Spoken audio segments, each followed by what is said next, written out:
नमस्कार दोस्तों, Microsoft Excel के इस नए वीडियो में आज आपका फिर से बहुत बहुत स्वागत है। फ्रेंड्स, आज के इस वीडियो के अंदर माइक्रोसॉफ्ट एक्सेल के अंदर होम टैब के अंदर स्टाइल्स ब्लॉक के अंदर फॉर्मेट एज टेबल ऑप्शन का उपयोग करना सीखेंगे। उसके बाद में मैं आपको बताऊंगा सेल्स स्टाइल ऑप्शन का उपयोग करना। उसके बाद हम माइक्रोसॉफ्ट एक्सेल के अंदर डेटा टैब के अंदर सीखेंगे फिल्टर ऑप्शन का उपयोग करना। इन सभी ऑप्शंस को आज के इस वीडियो के अंदर हम एक एक करके यहाँ पे कवर अप करने वाले हैं। तो आपसे छोटी सी रिक्वेस्ट है कि इस वीडियो को प्लीज़ आप स्टार्टिंग से लेके एंड तक जरूर से देखना, क्योंकि अगर आपने इस वीडियो को स्किप किया तो आपको यहाँ पे एक भी पॉइंट अच्छी तरीके से समझ में नहीं आएगा। फिर आप मेरे को कमेंट बॉक्स में कमेंट करके बोलोगे कि सर हमें तो यहाँ पे कुछ भी समझ में नहीं आ रहा है। तो अगर आपको यहाँ पे एक एक पॉइंट एक एक ऑप्शन को बारीकी से समझना है तो आपसे रिक्वेस्ट छोटी सी है कि प्लीज़ इस वीडियो को आप स्टार्टिंग से लेके एंड तक जरूर से देखना।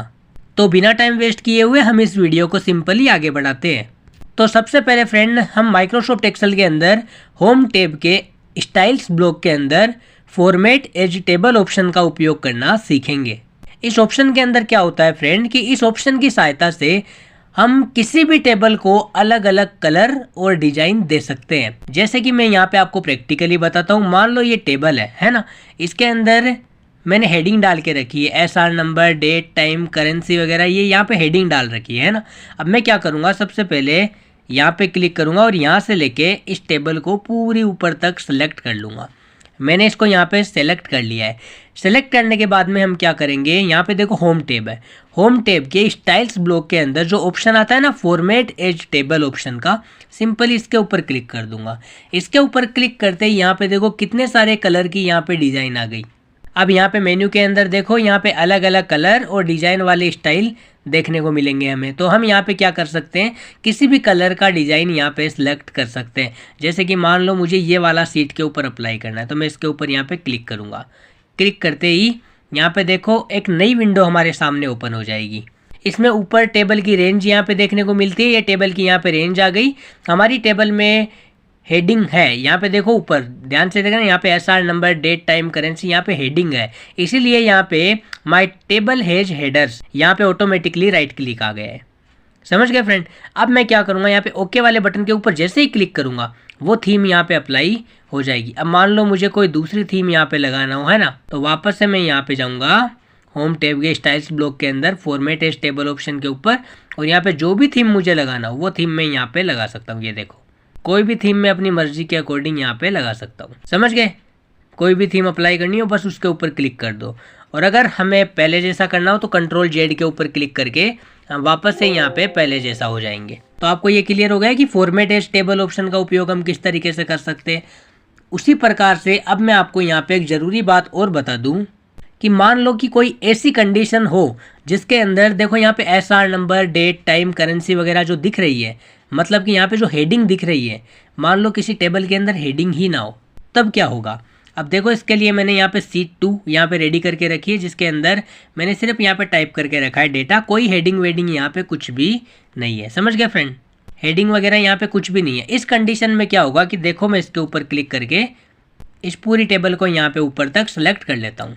समझ गए।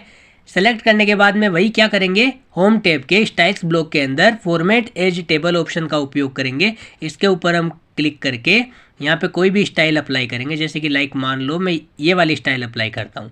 अब यहाँ पे देखो फ्रेंड, गौर से देखना, यहाँ पे टेबल के ऊपर रेंज आ गई, लेकिन नीचे जो डब्बा है ना, यहाँ पे सही का निशान नहीं आया। क्यों नहीं आया, क्योंकि हमारी टेबल के अंदर हेडिंग नहीं है। गौर करना, अगर हमारी टेबल के अंदर यहाँ पे ऊपर हेडिंग दी हुई होती है तो यहाँ पे सही का निशान आता है, और अगर हमारी टेबल के अंदर हेडिंग यहाँ पे नहीं दी हुई होती तो यहाँ पे सही का निशान नहीं आता है। समझ गए। ऊपर दोनों में सेम प्रोसेस है, टेबल की रेंज यहाँ पे आती है, और लेकिन यहाँ पे जो नीचे जो खाली डब्बा है ये क्यों नहीं आता, क्योंकि इसके अंदर सही का निशान तभी आता है जब हमारी टेबल के अंदर हेडिंग दी हुई होती है। अगर हमारी टेबल में हेडिंग नहीं होगी तो यहाँ पे सही का निशान नहीं आएगा। अब यहाँ पे देखो ओके वाले बटन के ऊपर हम क्लिक करेंगे। ओके वाले बटन के ऊपर क्लिक करते ही यहाँ पे देखो हेडिंग आ जाएगी, कॉलम 1, कॉलम 2, कॉलम 3, कॉलम 4, है ना। अब अगर हम यहाँ पे चाहें तो यहाँ पे क्लिक करके यहाँ पे अपनी मर्जी के मुताबिक यहाँ पे हेडिंग डाल सकते हैं। जैसे कि लाइक मैं सबसे पहले क्या करूँगा, इसको यहाँ पे कट कर देता हूँ। कट करके अपनी मर्जी के मुताबिक यहाँ पे कोई भी हेडिंग यहाँ पे डाल सकता हूँ। समझ गए।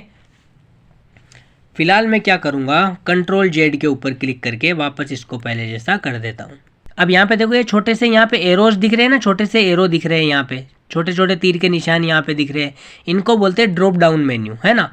तो ड्रॉप डाउन मेन्यू को हम किस तरीके से हटा सकते हैं वो मैं आपको सिखाऊंगा। इसके लिए हम क्या करेंगे, सबसे पहले यहाँ पे जैसे कि लाइक मान लो कि मैंने इसको यहाँ पे पूरा सिलेक्ट कर लिया, यहाँ तक किया है, केवल पूरी सीट यहाँ पे सिलेक्ट नहीं किया है, समझ गए, केवल यहाँ से लेके यहाँ तक सिलेक्ट किया है इसको, इतने एरिया को मैंने यहाँ पे सिलेक्ट कर लिया।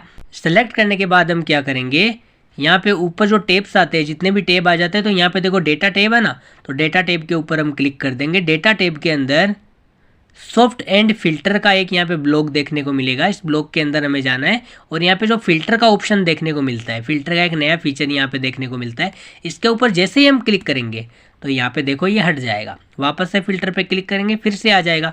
अगर हमें हटाना हो तो हटा सकते हैं, रखना हो तो रख सकते हैं। समझ गए फ्रेंड। तो इतना क्लियर हो गया कि हम ड्रॉप डाउन मेन्यू को किस तरीके से रिमूव कर सकते हैं। अब मैं वापस से यहाँ पे होम टैब के अंदर आ जाता हूँ। अब मैं आपको बताऊंगा यहाँ पे सेल्स स्टाइल ऑप्शन का उपयोग करना। होम टैब के स्टाइल ब्लॉक के अंदर सेल्स स्टाइल ऑप्शन का उपयोग करना अब हम सीखने वाले हैं। सेल स्टाइल्स ऑप्शन फ्रेंड क्या होता है, इस ऑप्शन की सहायता से हम सेल्स को अलग अलग स्टाइल दे सकते हैं। मैं आपको अलग अलग स्टाइल यहाँ पे देके दिखाता हूँ। जैसे कि देखो सीट नंबर 1 के अंदर हम आ जाते हैं। उसके बाद में हम क्या करेंगे, जैसे कि मान लो कि कोई भी सेल में यहाँ पे सेलेक्ट कर लेता हूँ। जैसे कि मान लो लाइक मैंने यहाँ पे ये वाला सेल है जो सेलेक्ट कर लिया। अब यहाँ पे देखो सेल स्टाइल ऑप्शन है। अब मैं इसके ऊपर यहाँ पे क्लिक कर देता हूँ। क्लिक करने के बाद में यहाँ पे देखो, यहाँ पे अलग अलग स्टाइल है, हम कोई भी स्टाइल यहाँ पे दे सकते हैं। समझ गए। अब जैसे कि मान लो कि मुझे यहाँ पे ये जो भी यहाँ पे टाइप किया हुआ है ना, इसके अंदर कोमा देना हो, है ना, कोमा, तो मैं यहाँ पे कोमा, ये जो ये वाला ऑप्शन ना कोमा, ये ब्रैकेट के अंदर यहाँ पे 0 है कोष्टक में, इसके ऊपर क्लिक करूँगा। ये देखो यहाँ पे कोमा लग गया। अब मान लो कि कोमा के साथ साथ मुझे डेसिमल भी देना हो, कोमा तो आ गया लेकिन मुझे डेसिमल भी देना हो, तो वापस से सेल स्टाइल ऑप्शन के अंदर हम जाएंगे और यहाँ पे जो सिर्फ कोमा वाला जो फीचर है ना, इसके ऊपर क्लिक करेंगे तो देखो यहाँ पे कोमा आ गया, यहाँ पे डेसिमल भी आ गया। कंट्रोल जेड के ऊपर अगर मैं क्लिक करूँगा तो वापस से ये पहले जैसा हो जाएगा। अब मान लो मुझे यहाँ पे हेडिंग की स्टाइल वगैरह बदलनी हो, तो मैं क्या करूँगा, ये जो हेडिंग है मेरी, इसको मैं यहाँ पे पूरा सिलेक्ट कर लूँगा। सेलेक्ट करने के बाद में वही होम टैब के स्टाइल ब्लॉक के अंदर यहाँ पे सेल स्टाइल्स का एक ऑप्शन है, इसके ऊपर क्लिक करेंगे और यहाँ पे जो हेडिंग 1 है इसके ऊपर क्लिक कर लो, हेडिंग 2 के ऊपर क्लिक कर लो। ये अलग अलग प्रकार की यहाँ पे हेडिंग्स है फ्रेंड। हेडिंग 1 के ऊपर जैसे कि मैं आपको क्लिक करके बताता हूँ, इसके ऊपर क्लिक करूँगा तो देखो मेरी जो हेडिंग है इसकी स्टाइल यहाँ पे चेंज हो जाएगी। कंट्रोल जेड के ऊपर क्लिक करूँगा तो वापस से पहले जैसा हो जाएगा, सिंपल। अब मान लो मुझे मेरी सीट में सबसे ज़्यादा वैल्यू वाले सेल को हाईलाइट करना हो। अब सबसे ज़्यादा वैल्यू इसमें कौन सी है, मान लो कि 21,000 है, ये सबसे ज़्यादा वैल्यू, तो मैंने इसको सेलेक्ट कर लिया। सेलेक्ट करने के बाद में यहाँ पे होम टैब के स्टाइल्स ब्लॉक के अंदर सेल स्टाइल का जो ऑप्शन है इसके ऊपर क्लिक करूँगा और यहाँ पे सबसे ज़्यादा है इसलिए मैं इसको गुड मानता हूँ, है ना। तो मैंने गुड के ऊपर क्लिक किया तो ये इस कलर की हो जाएगी, है ना। मतलब कि अपने अकॉर्डिंग हम यहाँ पे हाईलाइट कर सकते हैं।